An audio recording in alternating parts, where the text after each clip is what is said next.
Hey guys, welcome back to the Atlas Archives, where tonight we're venturing into the heart of Europe to explore Czechia, a nation that survived more dramatic plot twists than a medieval soap opera.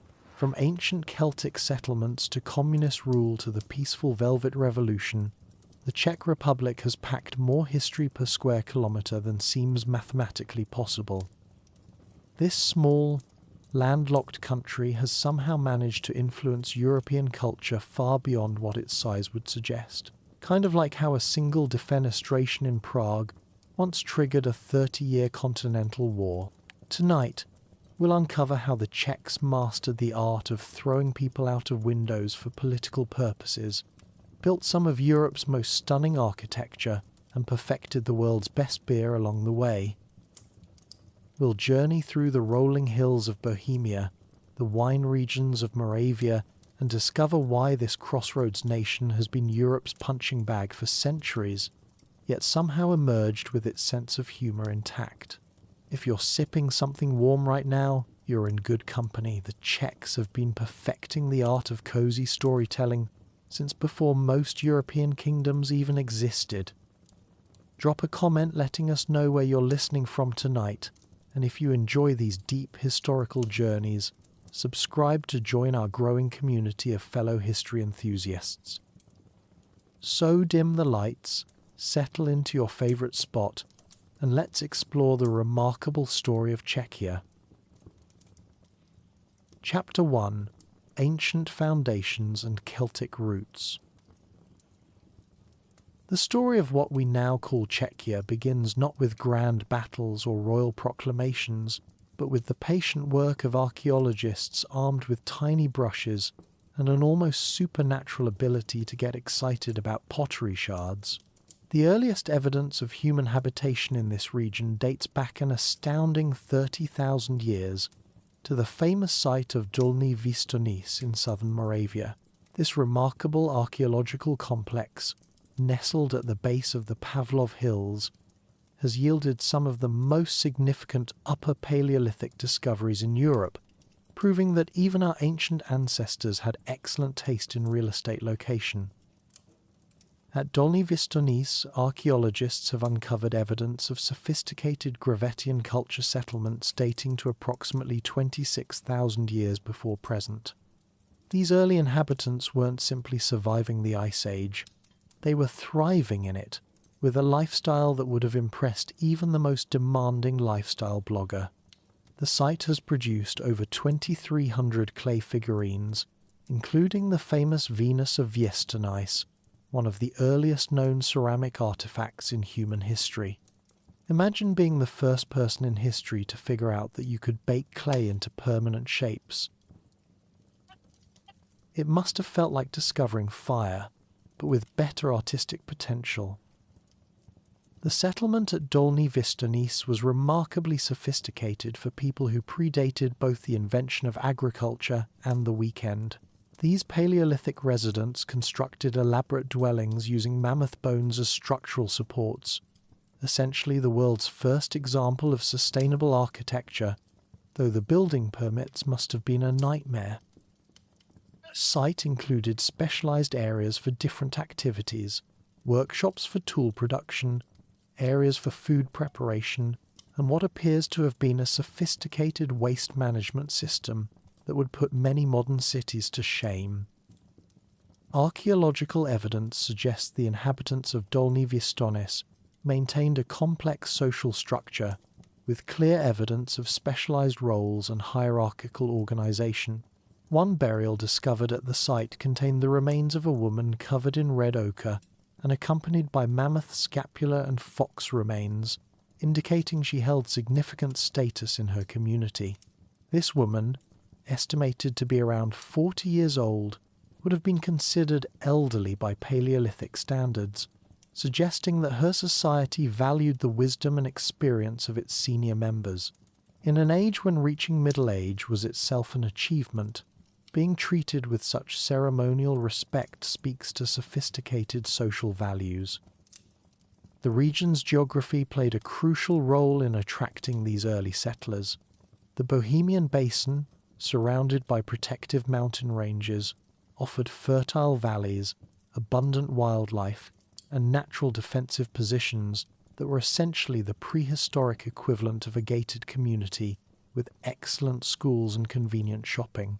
The area served as a natural corridor between the North European plain and the Danube Valley, making it a highway for both migrating animals and early human groups seeking new opportunities, though the commute was considerably longer than modern standards would tolerate. As the Ice Age gradually retreated, presumably after receiving multiple strongly worded letters from the local wildlife association about property damage, new waves of settlers arrived in the region.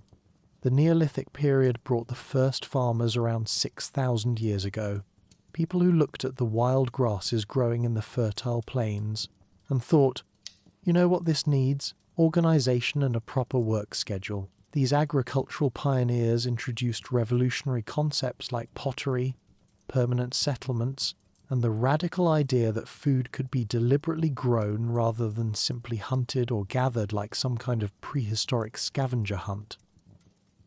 The Bronze Age arrived in Bohemia around 2300 BCE, bringing with it metallurgy, trade networks that stretched across Europe, and the first real estate disputes as various tribes argued over who had rightful claim to the best copper deposits. Archaeological evidence suggests that the region became a significant centre for bronze production, with craftsmen who could work metal with a skill that would have made even modern blacksmiths slightly jealous and perhaps concerned about their job security. The Unyetis culture, which flourished for about 5 centuries during this period, left extensive traces throughout the Czech lands and became one of the most influential Bronze Age cultures in Central Europe. But it was during the Iron Age that the region truly began to develop its distinctive character, largely thanks to the arrival of the Celts around the 5th century BCE. Now, before we continue, let's address the obvious question that's probably keeping some of you awake despite our best intentions. These are the same Celts you're thinking of, though they were significantly less concerned with four-leaf clovers and considerably more interested in metalworking, warfare, and establishing complex social hierarchies that would have made a modern corporate structure look refreshingly simple. The dominant Celtic tribe in the region was known as the Boii, a name that has absolutely nothing to do with modern slang, but comes from a Celtic word meaning warriors or inhabitants. The name Bohemia itself derives directly from Boiohemum, meaning home of the Boii, making this one of the few instances in history where a region's name actually tells you exactly who used to live there.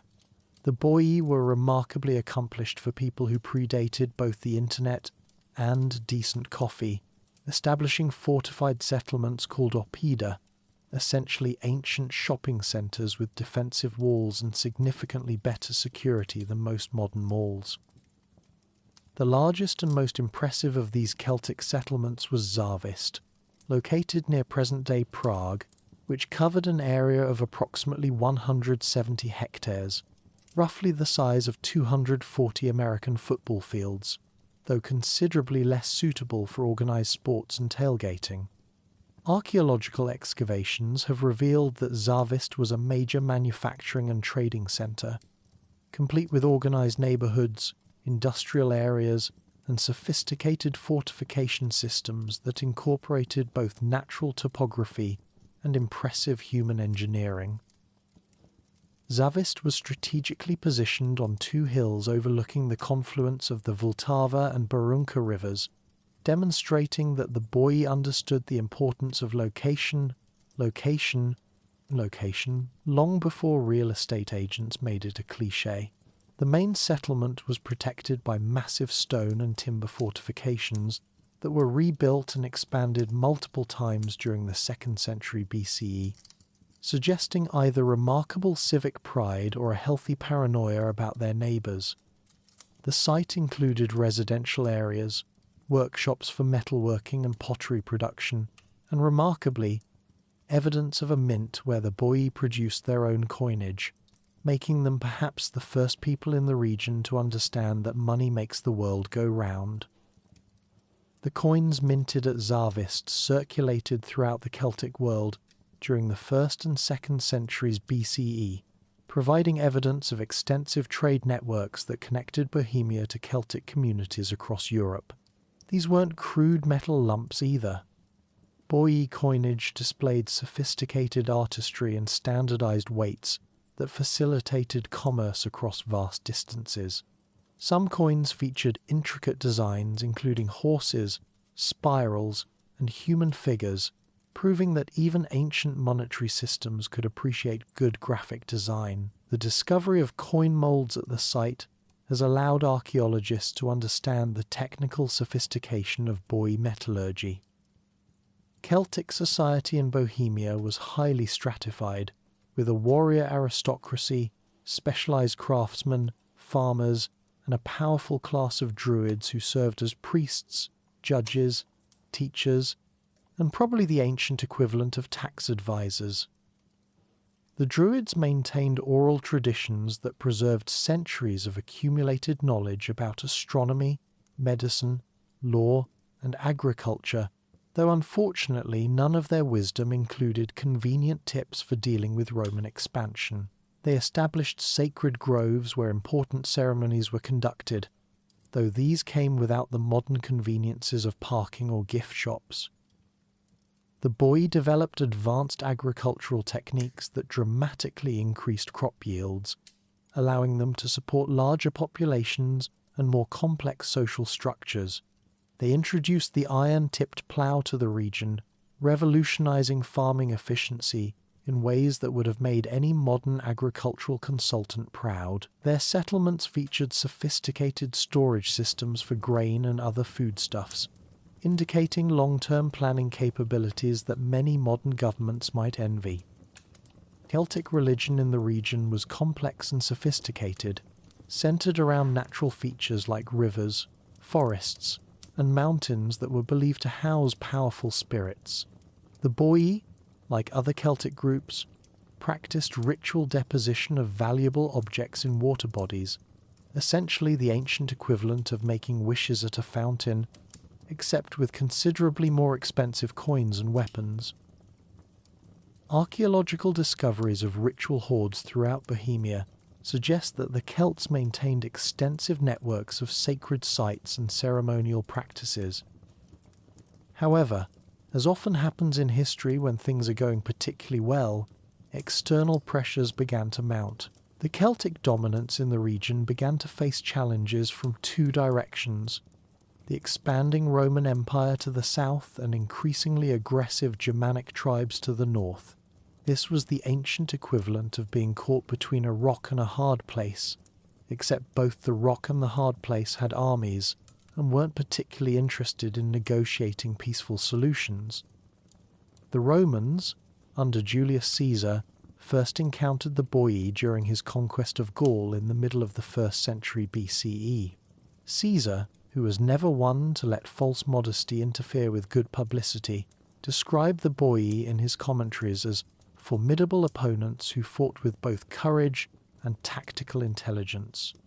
However, the sustained pressure of Roman military campaigns eventually forced many of the Boii to abandon their Italian territories and seek new homes elsewhere, the ancient equivalent of corporate downsizing, but with considerably more violence and fewer severance packages. Some scholars believe that displaced Boii from the Italian campaigns may have returned to their homeland in Bohemia, potentially contributing to a final phase of development at major oppida like Zavist. This homecoming might explain the extensive rebuilding and expansion of fortifications during the 2nd century BCE, as returning warriors brought with them knowledge of Roman military techniques and a healthy respect for the importance of defensive planning. While the Romans never established permanent control over the Bohemian basin itself, their influence was nonetheless significant. Roman traders established commercial relationships with local tribes, introducing new technologies, luxury goods, and cultural practices that gradually transformed the region's character. Roman coins have been found throughout Bohemia, evidence of extensive trade relationships that brought Mediterranean goods north in exchange for amber, furs, and other northern products that Romans apparently couldn't live without. The golden age of the Bohemian oppida lasted approximately 150 years before most sites were abandoned by the end of the 1st century BCE. Historically, this abandonment was attributed to the arrival of Germanic tribes, particularly the Marcomanni under their Roman-educated leader Maroboduus. However, modern scholarship suggests that many Boii may have voluntarily migrated around 60 BCE to support Celtic campaigns against the Romans in Gaul, leaving their homeland increasingly vulnerable to Germanic settlement. As Roman power began to decline in the later centuries of the empire, new waves of migration swept across Central Europe. Germanic tribes, seeking new territories and opportunities, began moving into regions that had been under Celtic control. The Marcomanni, led by Maroboduus, established a powerful kingdom centered in Bohemia around 9 BCE, bringing with them Germanic cultural traditions and political structures that would influence the region for centuries. The Germanic period in Bohemia was characterized by smaller, dispersed settlements rather than the large oppida favoured by the Celts. Archaeological evidence suggests that the Marcomanni were skilled farmers and craftsmen who maintained trade connections with the Roman Empire while preserving their own cultural identity. Their presence in Bohemia lasted until the migration period, when new waves of population movement would bring yet another transformation to the region. It was into this complex mix of Celtic, Roman, and Germanic influences that the Slavic peoples would eventually arrive around the 6th century CE, bringing with them the languages, customs, and cultural traditions that would ultimately shape the region's future identity. The legendary figure of forefather Czech, said to have led the Slavic tribes to the region, represents the mythological foundation of what would become the Czech people. While purely legendary, the story reflects the historical reality of Slavic migration and settlement in a region that had already seen millennia of human occupation and cultural development. The early Slavic settlers found a landscape that had been continuously inhabited and shaped by human activity for over 25,000 years. They inherited not empty wilderness, but a region with established trade routes, agricultural knowledge, and political traditions that they would adapt and transform according to their own needs and capabilities. The Slavs established their own settlements, often in locations that had strategic or economic advantages recognized by previous inhabitants. As we drift toward sleep tonight, consider this remarkable fact. The very ground beneath Prague's ancient castle has been continuously inhabited for over 30,000 years. Generations of humans have looked out over the same river valleys, harvested crops from the same fertile plains, and sheltered in the same protective mountains that we see today. From Paleolithic hunters to Celtic warriors to Roman traders to Germanic farmers, each group left its mark on this land, creating layers of history as rich and complex as the finest archaeological site. The ancient foundations of Czechia remind us that human civilization is not a sudden development, but a gradual accumulation of innovations, traditions, and hard-won wisdom. The Celts who established those first fortified towns were building on thousands of years of human experience, just as we today build on theirs.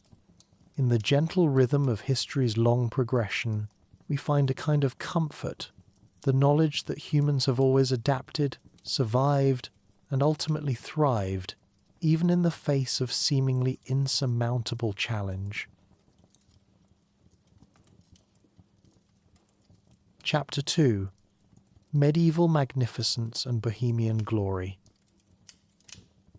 Welcome back, dear listeners, to our continuing exploration of Czech history, where tonight we venture from the ancient foundations we've established into the glorious medieval period, an era when Czechia transformed from scattered Slavic tribes into the beating heart of the Holy Roman Empire. and Prague emerged as a city so magnificent that even contemporary Parisians probably felt a bit inadequate about their own architectural achievements.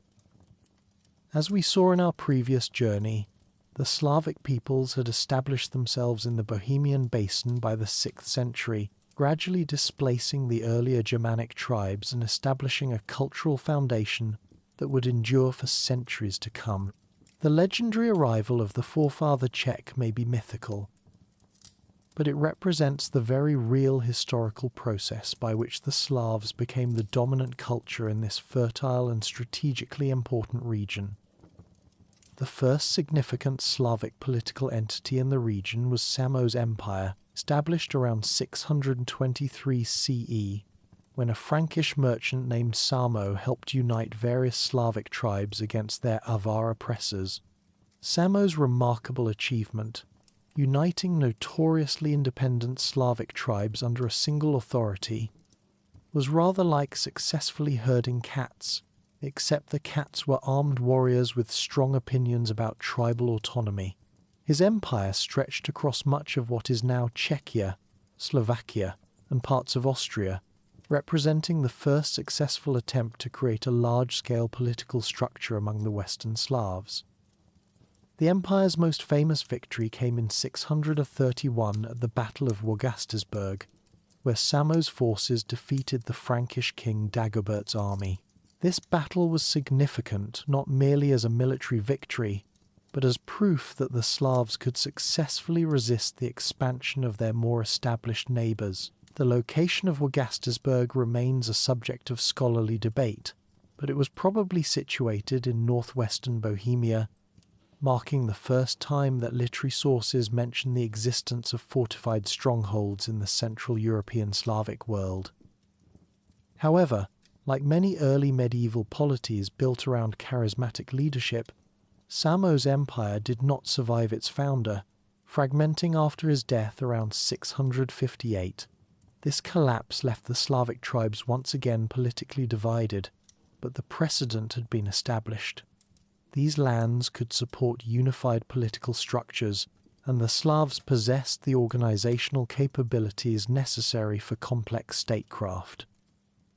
After a period of relative political fragmentation lasting nearly 2 centuries, the next major development in Czech political history was the emergence of the Great Moravian Empire in the early 9th century. This remarkable state, centered along the Morava River valley, represented the first truly sophisticated Slavic kingdom in Central Europe and would profoundly influence the cultural and religious development of the entire region.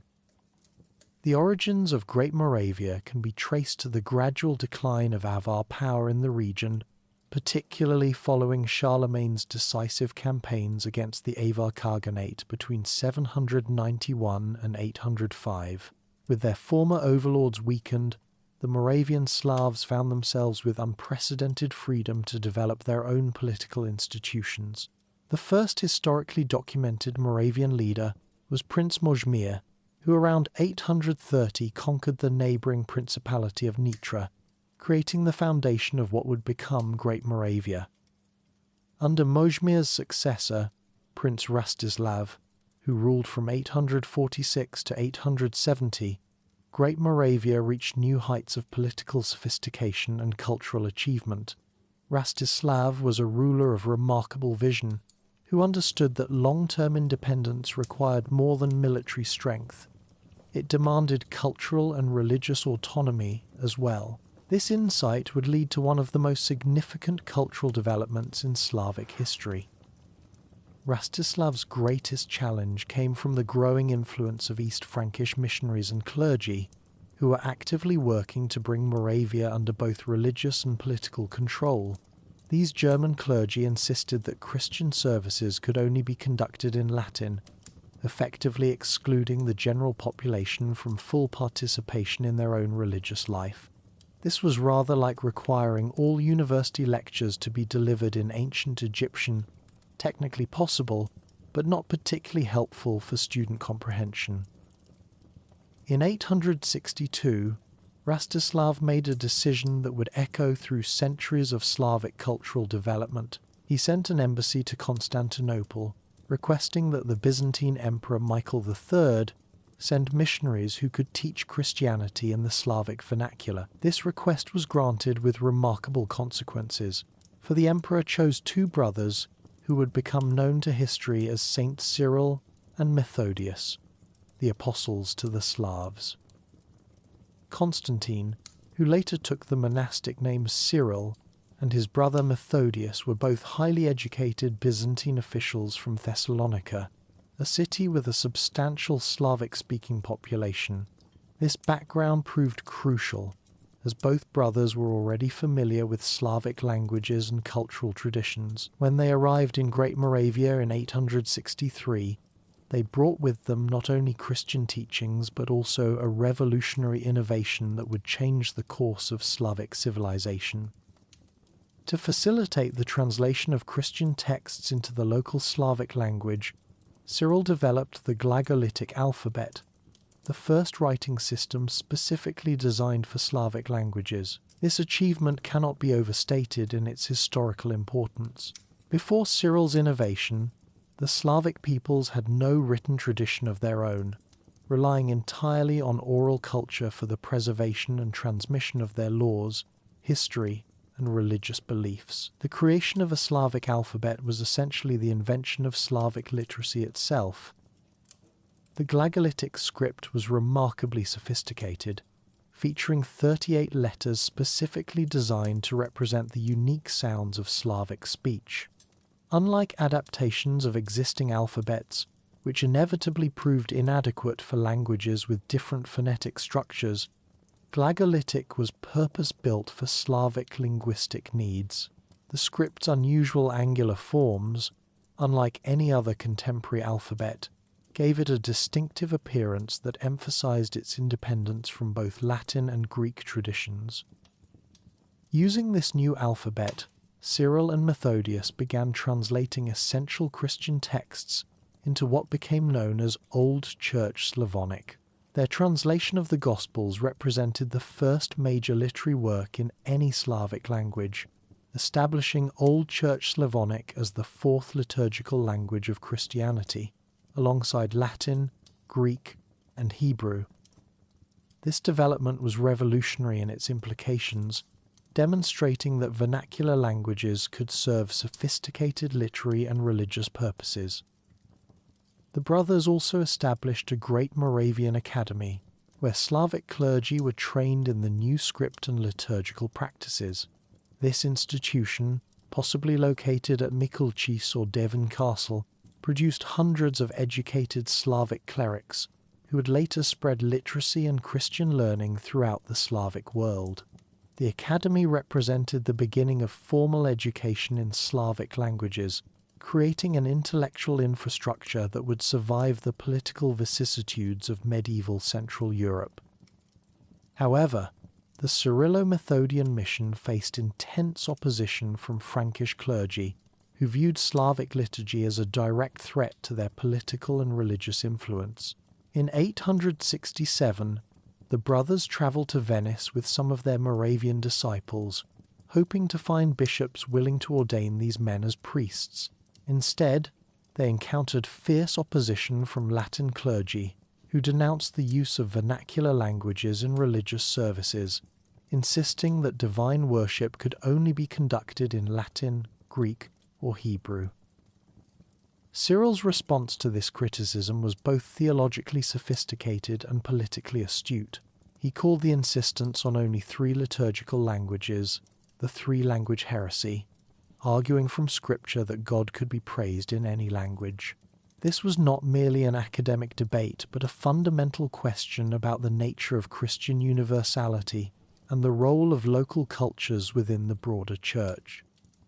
Fortunately for the Slavic mission, Pope Nicholas I invited the brothers to Rome, where they received papal approval for their work. Pope Hadrian II not only sanctioned the use of Slavonic in liturgical services, but also ordained several of their disciples as priests. This papal recognition provided crucial legitimacy for the Slavic liturgical tradition, though it would prove insufficient to protect the mission from its political enemies. Tragedy struck the mission when Cyril died in Rome in 869, leaving Methodius to continue their work alone. Methodius was consecrated as Archbishop of Pannonia and Moravia, with full papal authorization to continue using Slavonic in church services. However, when he returned to Moravia, political circumstances had changed dramatically.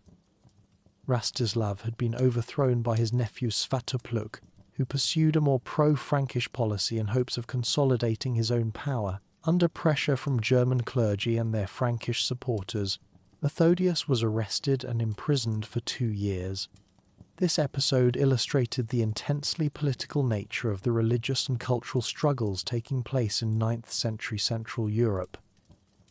Despite these setbacks, Methodius continued his work until his death in 885. His most significant achievement during this period was the creation of the first Slavic legal code, combining traditional Slavic customary law with advanced Byzantine legal principles. This code represented another milestone in the development of Slavic political and cultural independence, demonstrating that vernacular traditions could accommodate sophisticated legal and administrative structures.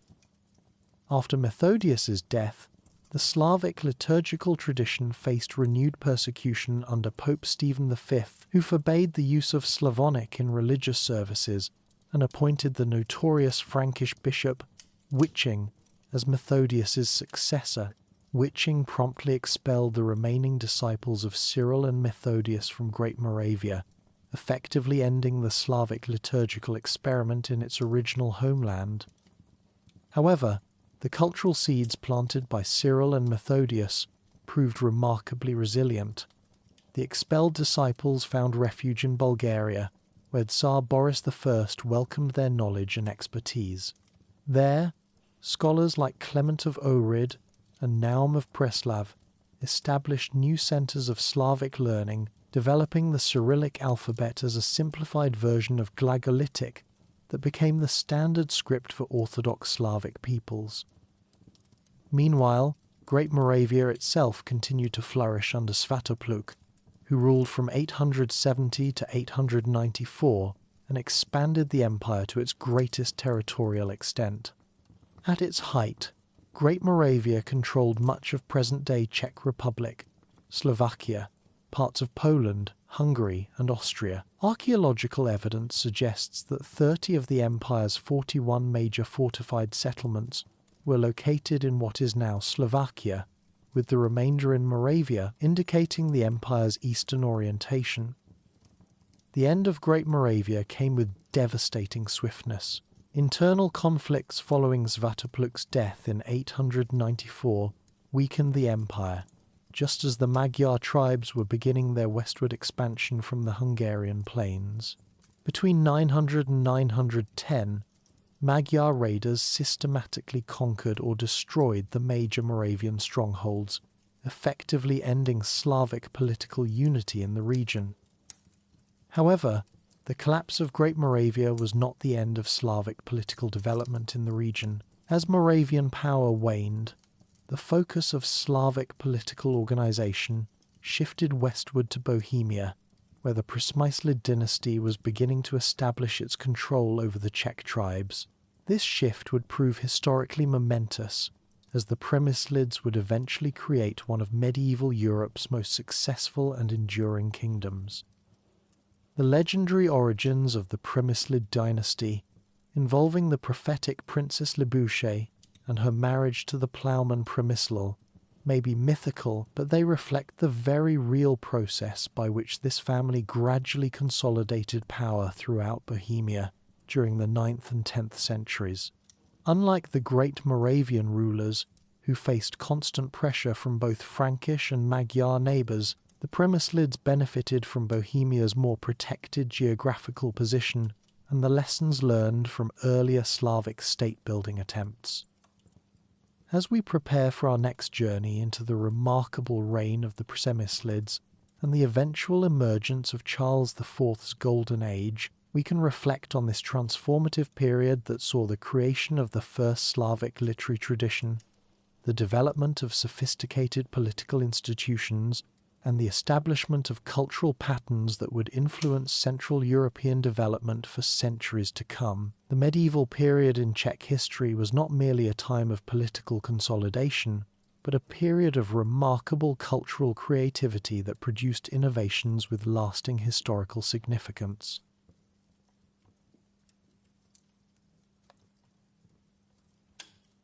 Chapter 3. From Premyslid Glory to Luxembourg, Golden Age. Following the collapse of Great Moravia under Magyar pressure in the early 10th century, political leadership in the Czech lands gradually shifted to the emerging Premyslid dynasty, centered around Prague Castle. These remarkable rulers would transform a collection of Slavic tribes into one of medieval Europe's most powerful kingdoms, setting the stage for an eventual golden age that would make Prague the glittering capital of the Holy Roman Empire itself. The Premyslids traced their legendary origins to the mythical ploughman Premysl, who supposedly married the prophetic Princess Libouche and founded the dynasty that would rule Bohemia for over 4 centuries. While these origin stories belong more to folklore than historical fact, they reflect the very real process by which this family gradually consolidated power throughout the Bohemian basin during the 9th and 10th centuries, establishing a political structure that would prove remarkably durable. The first historically documented Premyslid ruler was Duke Boživoj, who was baptized by Saint Methodius around 874 and established Prague Castle as the dynasty's primary seat. Boživoj's conversion to Christianity represented a crucial turning point, aligning the emerging Czech state with the broader Christian civilization of medieval Europe, while establishing religious practices that would profoundly shape Czech cultural development. However, the early Premyslid period was marked by constant internal conflicts and external pressures that would have tested even the most skilled medieval politicians. Duke Wenceslaus, Boživoj's grandson, became one of the most significant early Premyslid rulers and later the patron saint of Bohemia. Wenceslaus ruled from 921 until his murder in 935, allegedly by his own brother Boleslaus, in a succession dispute that illustrated the brutal realities of early medieval politics. This fratricide, while tragic, was unfortunately typical of the era when family loyalty often took second place to political ambition. Despite this violent beginning, Wenceslaus's legacy proved remarkably positive. His reign established important precedents for Czech Christian kingship, and his martyrdom transformed him into a powerful symbol of Czech national identity. The cult of Saint Wenceslaus provided the Premyslids with a source of religious legitimacy that would prove invaluable in their dealings with both domestic nobility and foreign powers, particularly the Holy Roman Empire. Boleslaus, despite his questionable rise to power, proved to be an effective ruler who significantly expanded Premyslid territories. He conquered Moravia and Silesia, extending Czech control eastward toward Krakow and establishing the geographical foundations of what would later become the lands of the Bohemian crown. His military successes demonstrated that the Czech Principality was becoming a major regional power capable of competing with its more established neighbours. The relationship between Bohemia and the Holy Roman Empire remained complex throughout the early Premyslid period. Initially, the Czech rulers maintained a degree of independence, but growing pressure from the Saxon dynasty eventually forced them to accept imperial suzerainty. In 950, following military defeats, Boleslaus acknowledged the authority of King Otto I and agreed to provide tribute and military support. This submission proved strategically wise when Boleslaus's troops fought alongside imperial forces in the decisive Battle of Lechfeld in 955, helping to defeat the Magyar threat that had terrorized Central Europe for decades. In recognition of his service, Otto I granted Bohemia control over Moravia, significantly expanding Premyslid territorial holdings. This arrangement established a pattern of cooperation with the empire that would characterize Czech foreign policy for centuries, accepting imperial overlordship in exchange for internal autonomy and territorial expansion. Opportunities. It was a delicate balancing act that required considerable diplomatic skill, but ultimately proved highly beneficial for Czech development. The establishment of the Prague bishopric in 973 marked another crucial milestone in Czech political and cultural development. This ecclesiastical independence, while still subordinated to the Archbishop of Mainz, provided the Czech lands with their own religious hierarchy and helped establish Prague as an important centre of Christian learning and culture. The first Czech bishop, Adalbert, later became a saint whose cult further enhanced Prague's religious prestige. By the 11th century, the Premyslids had successfully consolidated their control over the Czech tribes and established a stable political structure. The dynasty's power reached new heights under rulers like Vratislaus II, who became the first Bohemian duke to receive the royal title from the Holy Roman Emperor in 1085. While this honour was initially personal rather than hereditary, it marked growing imperial recognition of Bohemian importance within the Holy Roman Empire structure. The 12th century witnessed continued Premyslid expansion and development under rulers like Vladislaus II, who founded numerous monasteries and commissioned the first stone bridge across the Vltava River. These infrastructure improvements demonstrated growing economic prosperity and administrative sophistication that would serve as foundations for later achievements. However, internal dynastic struggles periodically weakened the dynasty, illustrating the ongoing challenges of medieval succession politics. The crucial transformation came under Premysl Ottokar I, who skillfully exploited the political chaos of the Holy Roman Empire during the early 13th century to secure permanent royal status for Bohemia. In 1198, competing imperial factions both recognized Ottokar's royal title in exchange for his political support. More importantly, Emperor Frederick II confirmed this status in the Golden Bull of Sicily in 1212, establishing Bohemia as a hereditary kingdom with significant autonomy within the imperial structure. This constitutional arrangement proved revolutionary in its implications. The Golden Bull exempted the Bohemian king from most imperial obligations except participation in imperial councils, while revoking the emperor's right to approve each new Bohemian ruler or appoint the Bishop of Prague. These privileges effectively made Bohemia an autonomous kingdom within the Holy Roman Empire, providing the Premyslids with unprecedented freedom to pursue their own policies. Under Ottokar's successors, particularly Wenceslaus I and the remarkable Premysl Ottokar II, Bohemia emerged as one of medieval Europe's most powerful kingdoms. Wenceslaus successfully repelled Mongol invasions in 1241 and conquered Austria following the extinction of the Babenberg dynasty, dramatically expanding Premyslid territorial holdings. His reign demonstrated that Bohemia could compete militarily with any European power while maintaining internal stability and economic prosperity.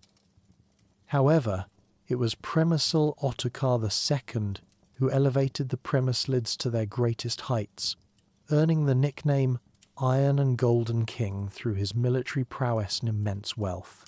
Between 1253 and 1278, Ottokar conquered Austria, Styria, Carinthia, and Carniola, creating a territorial empire that stretched from Bohemia to the Adriatic Sea. This expansion made him one of the most powerful rulers in Central Europe and a serious candidate for the imperial crown itself. Ottokar's empire represented the high watermark of medieval Czech power, but it also exposed the dynasty to dangerous overextension. His territorial acquisitions brought him into direct conflict with the rising Habsburg family, who successfully opposed his imperial ambitions and eventually defeated him at the Battle of Marchfeld in 1278. Ottokar's death in this battle not only ended his imperial dreams, but also cost the Premyslids most of their Austrian territories, though they retained Bohemia and Moravia. The late 13th century witnessed a remarkable Premyslid recovery under Wenceslaus II, who compensated for the loss of Austrian territories by expanding eastward into Poland and Hungary. Wenceslaus was crowned King of Poland in 1300 and briefly controlled a vast realm stretching from Bohemia to the Baltic Sea. His son, Wenceslaus III, also became King of Hungary, making the Premyslids one of the most powerful dynasties in Central Europe despite their earlier setbacks.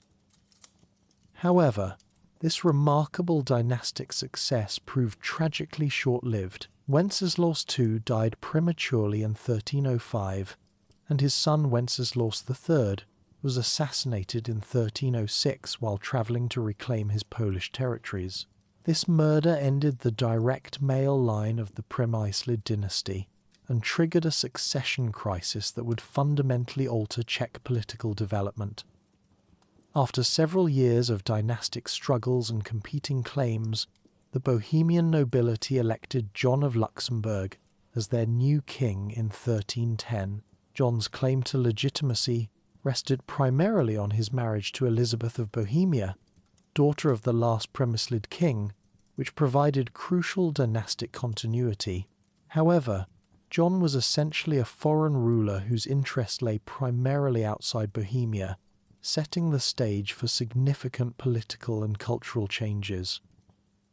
John of Luxembourg proved to be an absent king who spent most of his reign pursuing chivalric adventures across Europe rather than governing his Bohemian territories.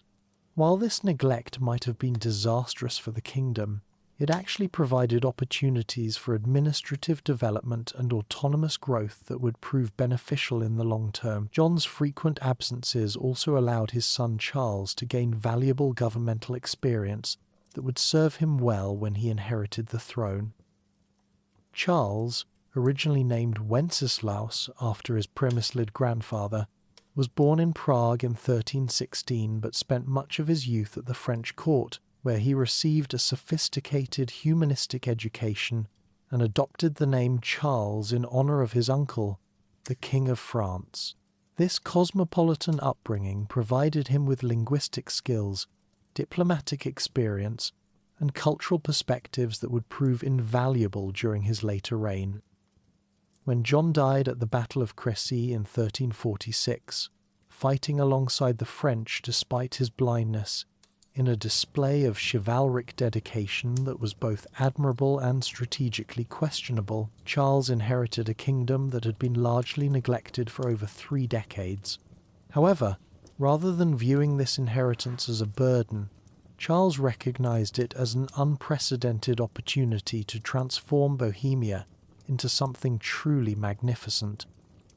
Charles's vision for Bohemia was extraordinarily ambitious.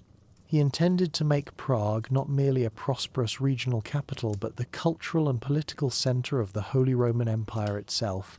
This transformation required massive investments in architecture, education, and urban development that would fundamentally alter Prague's character and establish it as one of medieval Europe's great cities.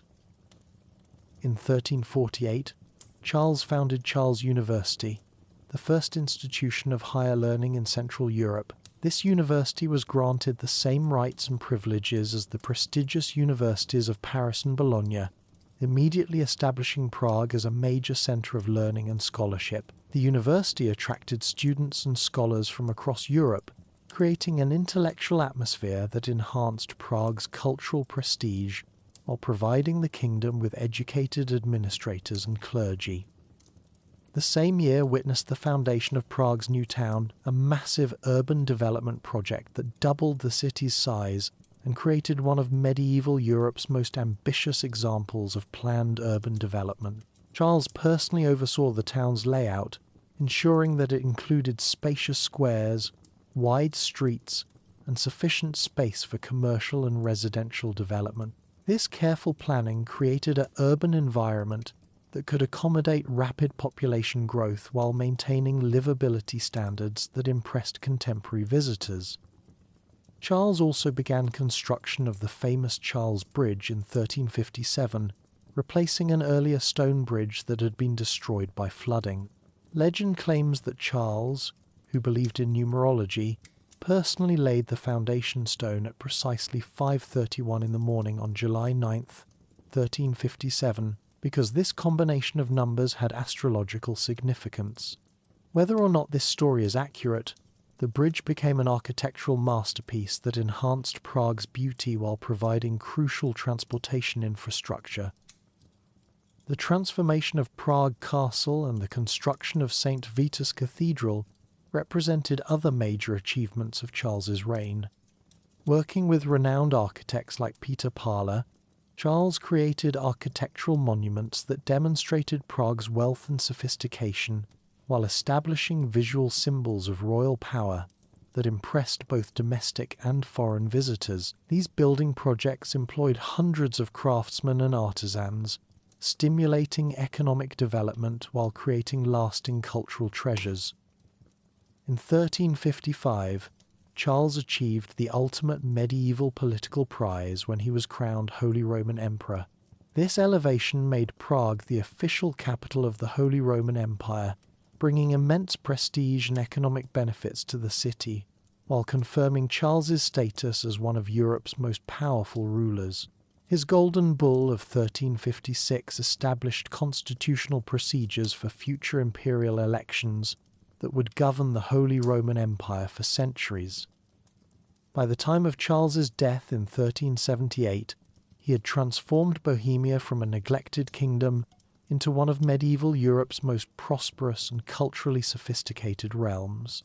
Prague had become a city of approximately 40,000 inhabitants, making it the third largest city in Europe after Rome and Constantinople. The kingdom's wealth, derived from silver mines and strategic trade routes, supported a level of cultural patronage that rivaled the greatest courts of the era. Charles's legacy extended far beyond his architectural and educational achievements. He had demonstrated that political vision, combined with administrative skill and cultural sophistication, could transform even relatively small kingdoms into major European powers. His reign established Prague as a permanent fixture on the map of European cultural and political centres, while providing future Czech rulers with institutional foundations that would endure for centuries. The transformation from the tribal beginnings of the Premyslid dynasty to the sophisticated kingdom that Charles IV bequeathed to his successors represents one of medieval Europe's most remarkable political and cultural achievements. In less than 5 centuries, the Czech lands had evolved from scattered Slavic settlements into the glittering capital of the Holy Roman Empire, demonstrating the remarkable potential of human political creativity when combined with geographic advantages and historical opportunities. Chapter 4: Habsburg Rule and Religious Upheaval. The magnificent golden age of Charles IV came to an abrupt end with his death in 1378, setting the stage for a period of religious and political upheaval that would transform the Czech lands from the prosperous heart of the Holy Roman Empire into a battlefield for some of Europe's most devastating conflicts. What followed was a complex saga of religious reform, political resistance, and dynastic struggle that would ultimately reshape not only Bohemia, but the entire structure of European Christianity and politics. Charles's son Wenceslaus IV inherited a kingdom at the peak of its power and prestige, but he proved spectacularly unsuited to the challenges of ruling such a complex political entity. Unlike his father, who had combined political pragmatism with cultural sophistication, Wenceslaus displayed a temperament that alternated between indolence and explosive violence. His reign became increasingly characterized by conflicts with the nobility, disputes with the church hierarchy, and a general breakdown of the administrative efficiency that had made Charles IV's achievements possible. The most significant challenge to emerge during Wenceslaus's troubled reign came from an unexpected source. A humble priest named Jan Hus, whose calls for church reform would eventually trigger religious and political earthquakes that would shake Europe for centuries. Hus had been deeply influenced by the writings of the English theologian John Wycliffe, whose radical ideas about church authority and the nature of Christian salvation had already caused considerable controversy throughout Europe. Born around 1369 in the small village of Husinec in southern Bohemia, from which he took his surname, Hus came from modest circumstances but possessed exceptional intellectual abilities that enabled him to advance through the educational system established by Charles IV. He enrolled at Prague University around 1390 and proved to be a brilliant student, earning his master's degree in 1394 and beginning his teaching career at the same institution. By 1400, Hus had been ordained as a Catholic priest and appointed rector of Prague University, positions that provided him with considerable influence over both academic and religious life in the kingdom. More importantly, in 1402 he became preacher at the Bethlehem Chapel, a religious institution specifically established for conducting services in Czech rather than Latin. This appointment placed him at the centre of a growing movement that sought to make Christianity more accessible to ordinary people, while challenging the dominance of Latin culture and German clergy in Bohemian religious life. Hus's preaching attracted enormous crowds and widespread popular support throughout Prague and the surrounding regions. His message resonated with audiences who had long resented the wealth and corruption of the higher clergy, the heavy taxation imposed by church institutions, and the cultural dominance of German-speaking religious authorities. Hus argued that the church had strayed from its original mission and had become corrupted by political power and material wealth, themes that would become central to later Protestant reformers. The catalyst for Hus's transformation from popular preacher to radical reformer came in 1411, when Pope John XXIII proclaimed a crusade against King Ladislaus of Naples and began selling indulgences throughout Bohemia to finance this military venture.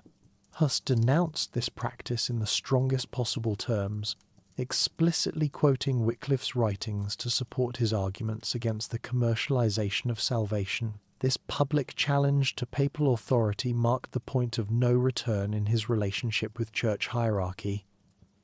King Wenceslaus initially protected Hus from ecclesiastical persecution, recognizing the political advantages of supporting popular Czech nationalism against German clerical influence. However, Wenceslaus's support wavered when Hus's criticism of indulgences threatened to damage the kingdom's relationship with the papacy. This royal abandonment left Hus increasingly isolated and vulnerable to his enemies within the church hierarchy. In 1414, Holy Roman Emperor Sigismund convened the Council of Constance to address the Western schism that had divided the papacy and to resolve various religious controversies that were threatening church unity. Hus was summoned to appear before the council, and Sigismund provided him with a letter of safe conduct that supposedly guaranteed his personal safety during the journey and proceedings. This promise would prove to be either a deliberate deception or a commitment that Sigismund was unwilling to honour when political pressure mounted. Upon arriving at Constance, Hus was immediately arrested and imprisoned, despite the imperial safe conduct. The council charged him with heresy based on his writings and preaching, particularly his challenges to papal authority and his support for Wycliffe's theological positions. The trial that followed was less a genuine theological debate than a predetermined proceeding designed to eliminate a troublesome critic of church authority. When called upon to recant his teachings, Hus refused, declaring that he could not deny what he believed to be true without violating his conscience and his understanding of Christian truth. This principled stand cost him his life. On July 6, 1415, Jan Hus was burned at the stake as a heretic, and his writings were publicly destroyed. The The council authorities believed that this dramatic execution would intimidate his followers and end the reformist movement in Bohemia. Instead, Huss's martyrdom had precisely the opposite effect. News of his death sparked outrage throughout the Czech lands, where he was widely regarded as a national hero who had died defending both religious truth and Czech cultural identity against foreign oppression. The execution was seen not as the elimination of a heretic, but as the murder of a reformer who had sought to purify Christianity and defend Czech interests against German and papal domination. The immediate response to Huss's death came in the form of a formal protest signed by 452 Bohemian and Moravian nobles who condemned the execution in the strongest possible language and challenged the legitimacy of the council's actions. This document, known as the Protestatio Bohemorum, represented the first organized political response to the religious persecution and established the foundation for broader resistance to imperial and papal authority. The situation reached a critical point on July 30th, 1419, when a Hussite procession led by the radical priest Jan Jalivsky marched to Prague's new town hall to demand the release of imprisoned reformers. When the municipal authorities refused their demands and allegedly threw stones at the demonstrators, the crowd stormed the building and threw the mayor and several councillors from the upper story windows. This event, known as the First Defenestration of Prague, marked the beginning of open revolt against royal authority. The shock of this violent confrontation allegedly caused King Wenceslaus to suffer a stroke and die just weeks later, though some historians suggest that his death from natural causes was simply coincidental with these dramatic events. Regardless of the exact cause, Wenceslaus's death created a succession crisis that would transform a local religious dispute into a European-wide conflict. The crown should have passed to Wenceslaus's brother Sigismund, the same emperor who had betrayed Hus at Constance, but the Bohemian estates refused to accept a ruler who had participated in the execution of their religious hero. This rejection initiated the Hussite Wars, a series of conflicts that would rage for nearly 2 decades and establish Bohemia as the centre of the first major challenge to medieval Catholic Christianity. The Hussites were divided into several factions with different approaches to religious and social reform. The moderate Utrechists, centred in Prague, sought limited reforms while maintaining most traditional church structures. Their programme was summarised in the 4 Articles of Prague: freedom of preaching, communion in both kinds for clergy and laity, removal of secular power from the clergy, and secular punishment for notorious sinners among both clergy and lay people. The radical Taborites, named after their stronghold at Mount Tabor, advocated much more sweeping changes, including the complete reorganization of society according to biblical principles. They established communistic communities, rejected traditional hierarchies, and developed innovative military tactics that would prove remarkably effective against conventional medieval armies. The military genius of Jan Žižka, and later Prokop the Great, transformed the Hussite forces into one of the most formidable fighting forces in Europe. They developed revolutionary tactics involving war wagons that could be quickly arranged into defensive formations, early firearms, and innovative coordination between infantry, cavalry, and artillery. These innovations allowed them to defeat 5 successive crusades proclaimed by various popes between 1420 and 1431. The success of Hussite resistance had profound implications for European political and religious development. For the first time since the rise of Christianity, a major region had successfully defied papal authority and established its own religious practices. This precedent would inspire later Protestant reformers and demonstrate that challenges to church authority could succeed when combined with popular support and effective military organization. Eventually, exhaustion and internal divisions led to negotiations between the moderate Hussites and the Council of Basel. The resulting Basel Compacts of 1433 granted significant concessions to Hussite demands, including the right to communion in both kinds, and the retention of church properties that had been confiscated during the wars. However, the radical Taborites rejected these compromises, leading to their defeat by a combined Catholic-Utraquist alliance at the Battle of Lipany in 1434. The resolution of the Hussite Wars left Bohemia with a unique religious settlement that persisted for over 2 centuries. The Utraquist Church maintained its independence from Rome while coexisting with Catholic institutions, creating a form of religious pluralism that was virtually unknown elsewhere in medieval Europe. This arrangement provided a foundation for later Protestant development when the Reformation reached Bohemia in the 16th century. Following the extinction of the Luxembourg dynasty, Bohemia eventually came under Habsburg rule in 1526, beginning a relationship that would prove increasingly problematic as religious and political tensions mounted throughout Europe. The Habsburgs were devoted Catholics who viewed themselves as champions of the Counter-Reformation, while significant portions of the Bohemian population remained committed to various forms of Protestantism that had evolved from the earlier Hussite tradition. For nearly a century, the Habsburgs generally tolerated religious diversity in Bohemia, while focusing their energies on other challenges including Ottoman expansion and conflicts with France. This period of relative religious peace was formalized by Emperor Rudolf II's Letter of Majesty in 1609, which granted Bohemian estates the right to freely exercise their religion and build churches on their lands. This document seemed to guarantee the religious freedoms that had been won through Hussite resistance.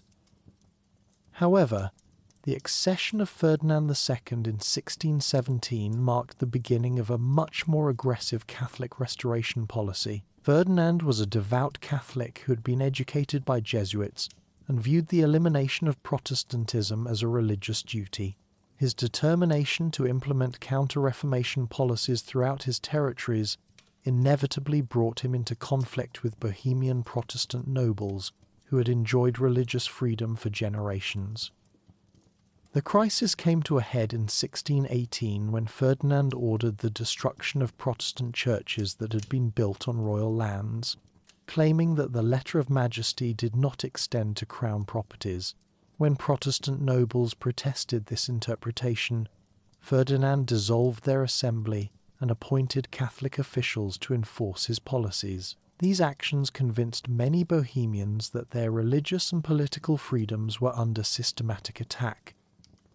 On May 23, 1618, a group of Protestant nobles led by Count Thurn stormed Prague Castle and confronted the royal governors Vilém Slavata and Jaroslav Martinic, who had been implementing Ferdinand's policies. After a heated confrontation, the nobles threw both governors and their secretary from a 3rd-story window of the castle in the famous Second Defenestration of Prague. While the victims survived their fall, allegedly because they landed on a pile of manure, this dramatic gesture signaled the beginning of open rebellion against Habsburg authority.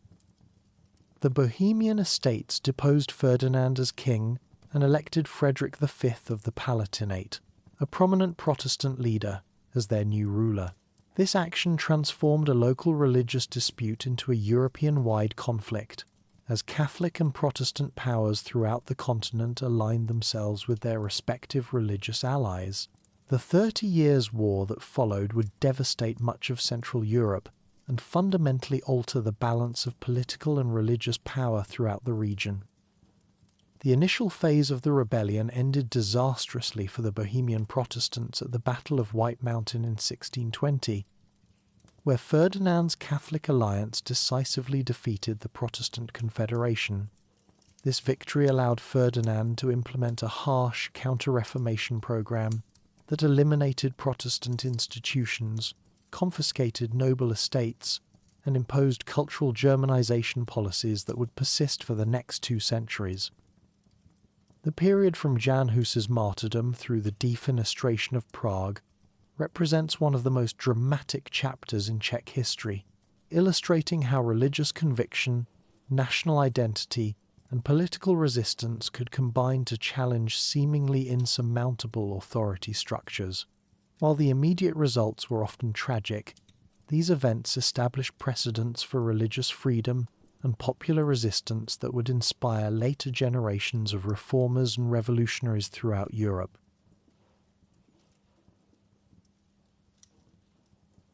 Chapter 5: Dark Years and Communist Era. The Battle of White Mountain in 1620 had been devastating enough for Czech independence and cultural identity, but the 20th century would bring trials that made even the Habsburg Counter-Reformation seem gentle by comparison.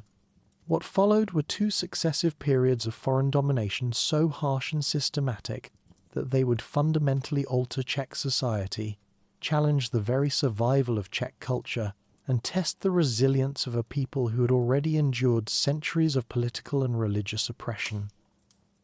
The Czech national revival of the 19th century had seemed to promise a brighter future, as scholars like Josef Dobrovský and František Palacký worked tirelessly to restore Czech language, literature, and historical consciousness to their rightful place in European culture.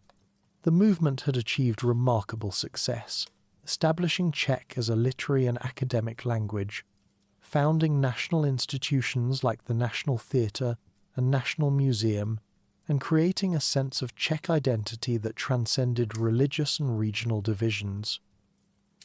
However, the optimism generated by this cultural renaissance would be brutally shattered by the events of 1938, when the Czech lands became the first victim of Adolf Hitler's aggressive expansion across Europe.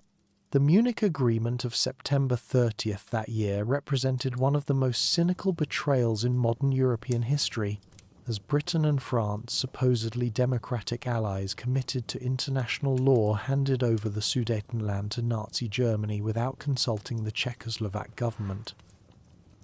The immediate effect of this betrayal was to strip Czechoslovakia of its heavily fortified border regions, leaving the remaining Czech territories essentially defenceless against further German expansion. More fundamentally, the Munich Agreement demonstrated that the Western democracies would sacrifice smaller nations to appease aggressive dictatorships, a lesson that would profoundly influence Czech attitudes toward international politics for generations to come. President Edvard Beneš resigned in despair on October 5th, recognizing that his policy of relying on Western allies had collapsed in ruins. On March 15th, 1939, German forces completed their conquest by occupying the remaining Czech provinces of Bohemia and Moravia, which were then incorporated into the German Reich as the Protectorate of Bohemia and Moravia. Slovakia became a nominally independent but actually puppet state under German protection, while Czechoslovakia as a political entity simply ceased to exist. The Nazi occupation regime that followed was designed not merely to exploit Czech economic resources for the German war effort, but to systematically eliminate Czech culture and national identity. The ultimate German goal was the complete Germanization of the Czech lands, with the Czech population either expelled to remote regions of the Soviet Union or gradually absorbed into German society after generations of cultural suppression. Initially, the Germans appointed Konstantin von Neurath as Reich Protector, a relatively moderate Nazi who attempted to maintain order through a combination of repression and limited concessions to Czech sensibilities. However, his approach proved insufficiently ruthless for Nazi leadership, and in September 1941 he was replaced by SS Obergruppenführer Reinhard Heydrich, one of the most sinister figures in the entire Nazi hierarchy. Heydrich, known as the Butcher of Prague and the Hangman, was a principal architect of the Holocaust who had helped organize Kristallnacht and would later chair the Wannsee Conference that formalized plans for the final solution. His appointment as acting Reich Protector signaled Berlin's determination to crush Czech resistance and accelerate the Germanization process, regardless of the human cost involved. The new regime combined systematic terrorism with calculated propaganda designed to convince Czechs that resistance was futile and collaboration profitable. Within 3 days of his arrival, Heydrich had ordered the execution of 92 people, including prominent Czech political and cultural leaders. Mass arrests, deportations to concentration camps, and public executions became routine tools of governance as the Nazis sought to eliminate any potential focus for Czech nationalism or resistance. Heydrich's rule also implemented a cynical carrot-and-stick approach that offered material improvements to Czech workers who collaborated with the regime, while threatening severe punishment for any sign of disloyalty. Food rations were increased for compliant workers, social benefits were expanded, and cultural activities were permitted as long as they avoided any reference to Czech national identity or democratic values. This policy proved disturbingly effective, as many Czechs found themselves caught between survival instincts and patriotic duty. The response to this oppression came in the form of Operation Anthropoid, one of the most dramatic and consequential acts of resistance during the entire Second World War. Planned by the Czechoslovak government in exile in London and executed by British-trained agents Josef Gabčík and Jan Kubiš, the operation aimed to assassinate Heydrich, and thereby demonstrate that even the highest-ranking Nazi officials were not invulnerable. On May 27, 1942, the two agents ambushed Heydrich's car as he travelled to the airport for a meeting with Hitler. Though the initial attack with a submachine gun failed when the weapon jammed, Kubiš managed to throw a British-made anti-tank grenade under the vehicle. Heydrich was wounded by shrapnel and died of his injuries on June 4th, becoming the highest-ranking Nazi official to be killed by resistance fighters during the war. The German retaliation for Heydrich's assassination was swift and devastating, demonstrating the Nazi regime's capacity for systematic brutality that would later characterize the Holocaust. Hitler initially demanded the execution of 10,000 Czech civilians, but was persuaded by Heinrich Himmler to settle for a more focused but equally brutal response that would serve as an example to other occupied territories. The most infamous act of vengeance was the complete destruction of the village of Lidite on June 10, 1942. Based on false information linking the village to the assassination plot, German forces murdered all 199 men and teenage boys in the village, deported most of the women to Ravensbrück concentration camp, and sent the children to various fates, including likely death in Nazi extermination camps. The village itself was burned to the ground, bulldozed, and ordered to be erased from all maps. Similar treatment was meted out to the village of Ležáky, while across the Protectorate more than 13,000 people were arrested and at least 5,000 executed in connection with the assassination.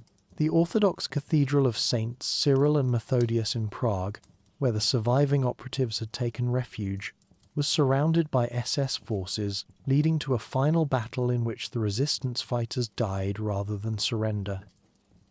The scale of German reprisals effectively destroyed organised resistance within the Protectorate for the remainder of the war, but the assassination had achieved its primary political objective by forcing the Allied powers to repudiate the Munich Agreement and recognise Czechoslovakia's right to independence.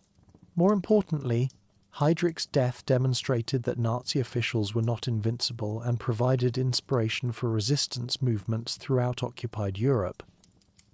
Liberation finally came in May 1945, but the joy of freedom from Nazi rule would prove tragically short-lived. The Czechoslovak state was restored under President Beneš, but the political landscape had been fundamentally altered by 6 years of occupation and the emerging Cold War tensions between the Soviet Union and Western democracies. The Communist Party of Czechoslovakia, which had been a minor political force before the war, emerged from the resistance period with enhanced prestige and Soviet backing. In the first post-war elections held in 1946, the Communists won 38% of the vote, making them the largest single party and giving them significant influence over the coalition government formation. The final blow to Czech democracy came in February 1948, with the communist coup d'état, a carefully orchestrated seizure of power that eliminated democratic opposition and established a Soviet-style totalitarian regime. Using a combination of political manipulation, labor strikes, and implied threats of Soviet military intervention, the communists forced the resignation of non-communist ministers and gained complete control of the government apparatus.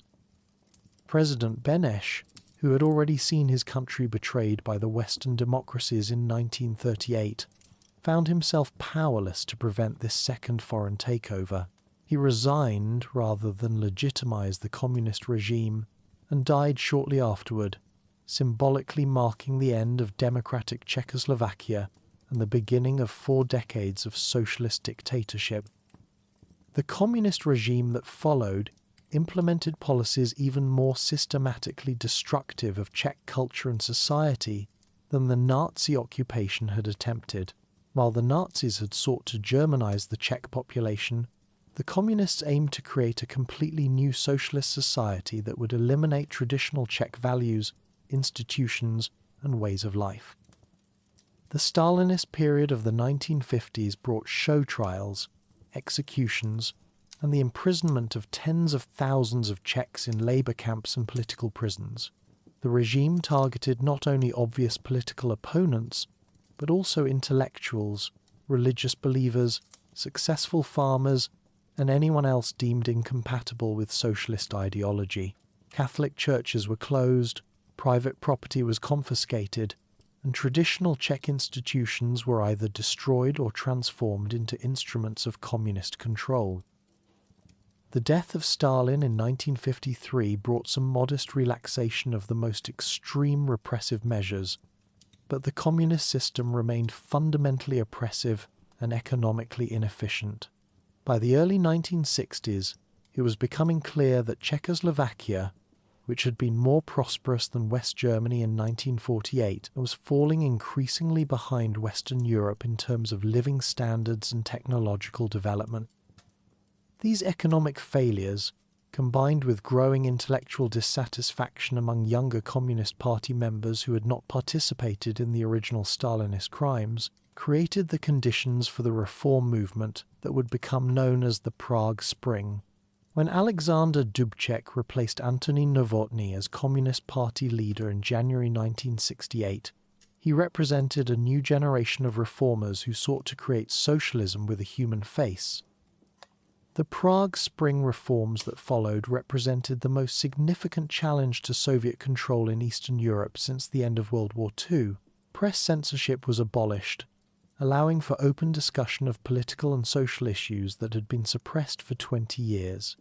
Travel restrictions were relaxed, political prisoners were released, and plans were developed for genuine democratization of the communist system.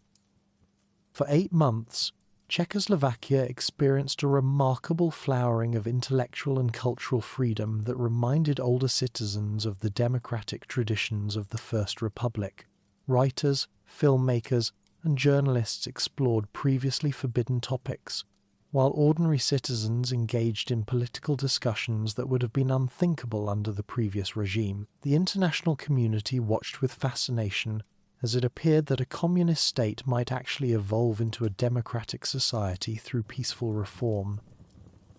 However, this experiment in democratic socialism proved unacceptable to the Soviet leadership under Leonid Brezhnev, who feared that successful reforms in Czechoslovakia might inspire similar movements in other Warsaw Pact countries. Despite Dubček's repeated assurances that Czechoslovakia would remain within the socialist camp and honour its alliance obligations, Soviet concerns about the spread of democratic ideas ultimately trumped diplomatic considerations. On the night of August 20th to 21st, 1968, approximately 500,000 Warsaw Pact troops from the Soviet Union, Poland, Hungary, Bulgaria, and East Germany invaded Czechoslovakia in Operation Danube. The invasion forces encountered no military resistance, as Dubček had ordered Czechoslovak troops to remain in their barracks to avoid bloodshed, but they faced massive passive resistance from the civilian population. The sight of Soviet tanks rolling through Prague's historic streets provided perhaps the most powerful symbolic images of the entire Cold War, as young Czechoslovaks painted swastikas on Soviet tanks and compared the invasion to the Nazi occupation 30 years earlier. Radio and television stations continued broadcasting calls for resistance until they were forcibly shut down, while crowds gathered around the tanks to argue with confused Soviet soldiers who had been told they were rescuing Czechoslovakia from Western counter-revolution. The invasion effectively ended the Prague Spring and installed a new regime under Gustav Hussite that implemented a policy of normalization designed to eliminate all traces of democratic reform. Hundreds of thousands of Czechs and Slovaks emigrated to the West, depleting the country of much of its intellectual and professional leadership. Those who remained faced 20 years of renewed repression under a system that combined communist orthodoxy with the cynical recognition that ideology had failed to inspire popular loyalty.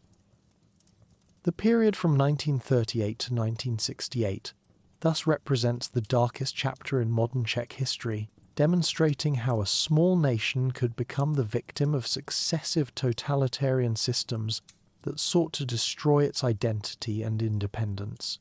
Yet this period also revealed the remarkable resilience of Czech culture and values, which survived both Nazi genocide and communist oppression to emerge again when political conditions finally permitted their expression.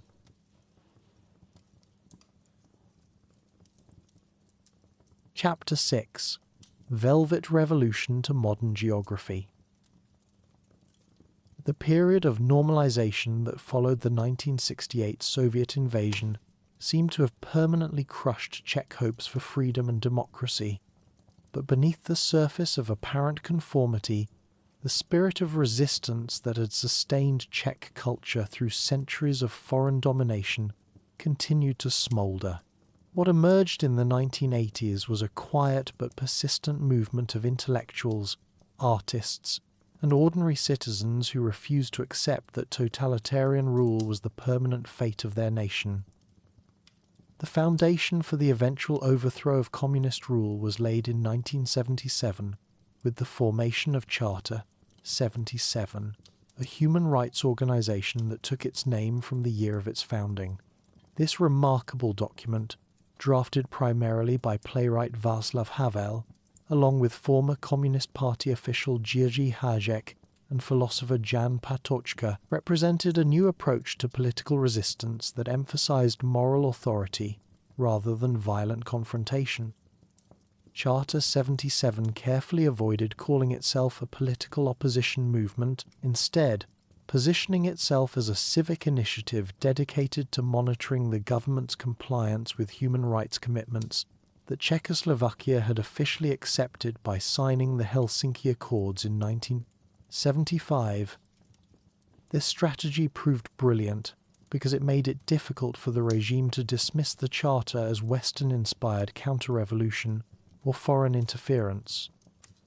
The Charter's moral impact far exceeded its actual membership, which never exceeded about 2,000 active participants. However, its influence spread throughout Czech and Slovak intellectual circles, creating a parallel culture of samizdat literature, underground theatre, and informal philosophical discussions that kept democratic ideas alive during the darkest years of normalized socialism. Václav Havel emerged as the most prominent spokesperson for this democratic underground, using his background as a successful playwright to articulate a philosophy of political resistance that emphasized the power of truth over force and moral integrity over political expediency. His essay, The Power of the Powerless, written in 1978, became one of the most influential political documents of the entire Cold War period, inspiring resistance movements throughout Eastern Europe. Havel's frequent imprisonments by the communist authorities, only enhanced his moral authority and international reputation, transforming him from a Czech intellectual into a global symbol of peaceful resistance to totalitarian rule. His willingness to endure years in political prison rather than compromise his principles demonstrated that the spirit of Jan Hus and the Hussite tradition of principled resistance to unjust authority remained alive in Czech culture. The transformation of Eastern Europe began accelerating in the mid-1980s with the rise of Mikhail Gorbachev in the Soviet Union and his policies of glasnost and perestroika, which created new possibilities for reform throughout the communist bloc. However, the entrenched leadership in Czechoslovakia under President Gustav Husak proved remarkably resistant to change, maintaining repressive policies even as neighbouring countries began experimenting with liberalisation. The catalytic event that would finally trigger the Velvet Revolution came on November 17, 1989, when Czech students organised what was intended to be a peaceful commemoration of International Students' Day and the 50th anniversary of Nazi repression against Czech students during World War II. The approved demonstration was supposed to proceed from Prague's Albertov district to Wenceslas Square, following a route sanctioned by communist authorities. However, as the march progressed through Prague's historic streets, the participants began spontaneously chanting slogans, calling for democracy and freedom, transforming a sanctioned memorial event into an impromptu protest against the communist regime. When students attempted to extend their march beyond the approved route toward Wenceslas Square, they were brutally attacked by riot police using clubs and dogs in a confrontation that was filmed and photographed by foreign journalists and amateur observers. The images of police brutality against peaceful student demonstrators spread rapidly throughout Prague and across Czechoslovakia, creating precisely the kind of moral shock that Havel had predicted would eventually delegitimize communist rule.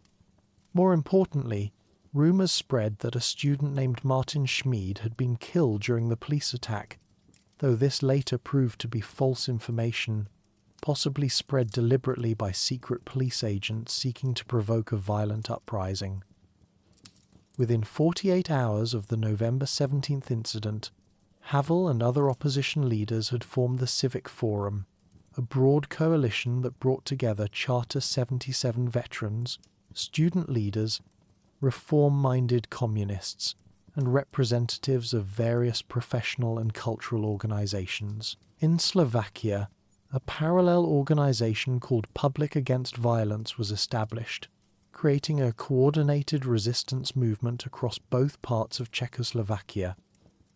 The choice of the name Civic Forum reflected Havel's strategic understanding that successful political change required broad popular participation rather than narrow elite maneuvering. The Forum explicitly avoided presenting itself as a political party with a specific ideological program, instead positioning itself as an umbrella organization representing all citizens who wanted democracy and human rights. The revolution that followed demonstrated the power of well-coordinated non-violent resistance against even the most entrenched authoritarian regime, beginning with daily demonstrations in Prague's Wenceslas Square that grew from thousands to hundreds of thousands of participants. The movement employed symbolic tactics, designed to capture popular imagination while avoiding provocation that might justify violent crackdown by security forces. One of the most memorable symbols of the Velvet Revolution was the mass jingling of keys that became the signature sound of the demonstrations, as protesters symbolically told the communist leadership that it was time to go home. This simple but powerful gesture captured the peaceful nature of the revolution while demonstrating the unity of hundreds of thousands of people who had found their collective voice after decades of enforced silence. The revolution gained unstoppable momentum when leading cultural figures, including actors from Prague's National Theatre, joined the demonstrations and used their public platform to call for political change. The participation of widely respected artists and intellectuals helped legitimize the movement among ordinary citizens who might have been skeptical of purely political appeals for democratization. The decisive moment came with the 2-hour general strike called by Civic Forum for November 27th, which demonstrated that the movement had support not just among Prague intellectuals but throughout Czechoslovak society. When approximately 75% of the country's workforce participated in the strike, it became clear that the communist regime had lost the political and moral authority necessary to continue governing. Rather than risk a violent confrontation that might have led to Soviet intervention, the communist leadership chose to negotiate with Civic Forum representatives. On November 28th, just 11 days after the initial student demonstration, the Communist Party officially announced that it would surrender its constitutional monopoly on political power and allow free elections. The speed and completeness of the communist collapse surprised even the opposition leaders, who had expected a much longer process of gradual liberalization. President Hussite resigned on December 10th, and on December 29th, the Federal Assembly unanimously elected Václav Havel as President of Czechoslovakia, completing one of the most dramatic political transformations in modern European history.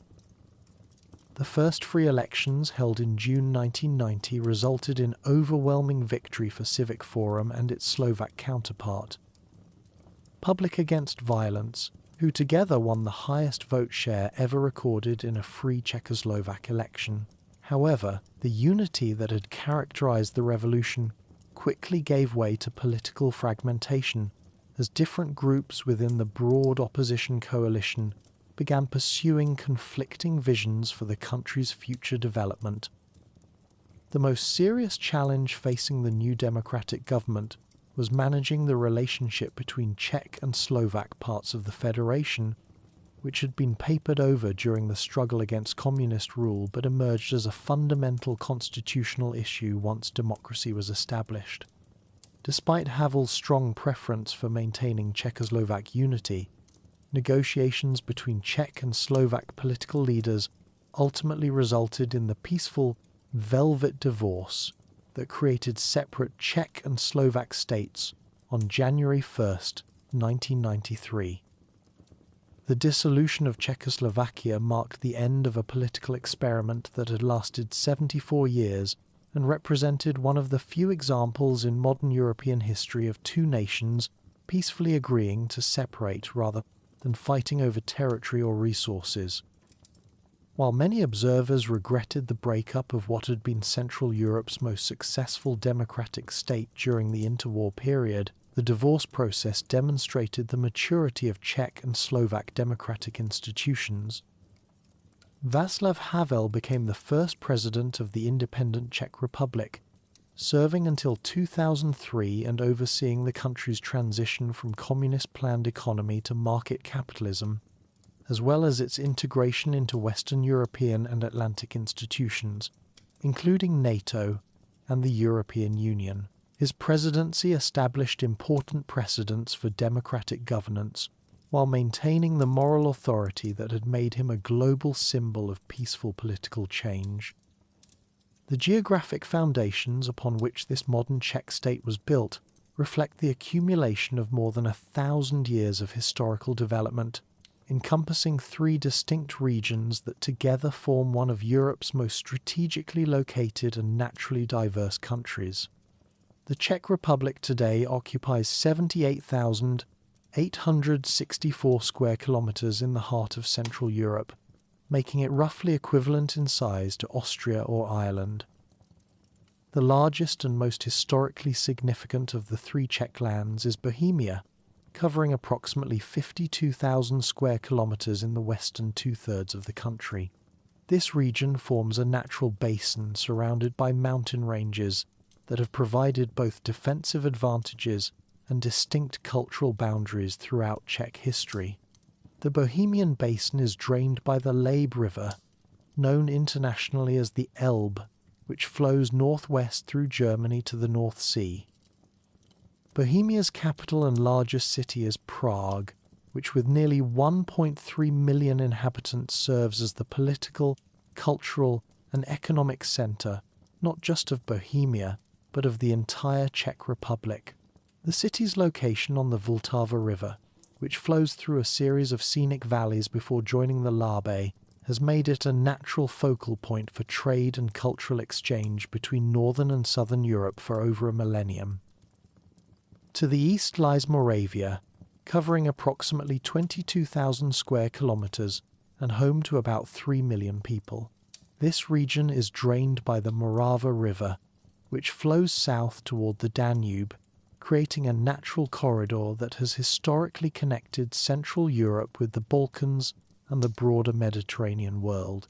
Moravia's largest city is Brno, with about 380,000 inhabitants, which serves as an important industrial and cultural centre. The smallest of the three historical regions is Czech Silesia, occupying about 4,000 square kilometres in the northeastern corner of the country, around the industrial city of Ostrava. This area represents the Czech portion of the larger Silesian region, most of which now belongs to Poland following the territorial changes implemented after World War II. Czech Silesia's economy has traditionally been based on coal mining and heavy industry, making it one of the most densely populated parts of the country. The Czech Republic's position at the heart of Europe is reflected in its borders with four different countries: Germany to the west and northwest, Austria to the south, Slovakia to the east, and Poland to the north and northeast. This central location has made the Czech lands a natural crossroads of European trade routes and cultural influences throughout history, contributing to the rich architectural and artistic traditions that make cities like Prague, Český Krumlov, and Telč UNESCO World Heritage Sites.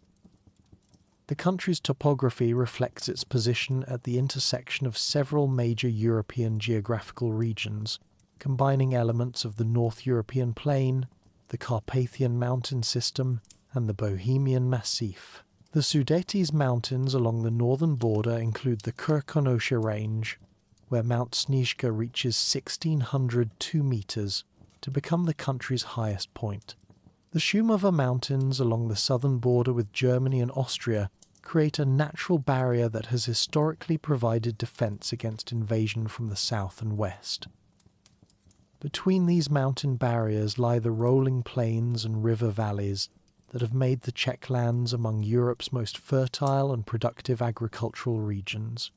Approximately 41% of the country's territory is arable land, supporting a diverse agricultural economy that produces wheat, corn, barley, potatoes, sugar beets, and the hops that have made Czech beer famous throughout the world. The Moravian region is particularly noted for its vineyards, which produce approximately 94% of the Czech Republic's wine.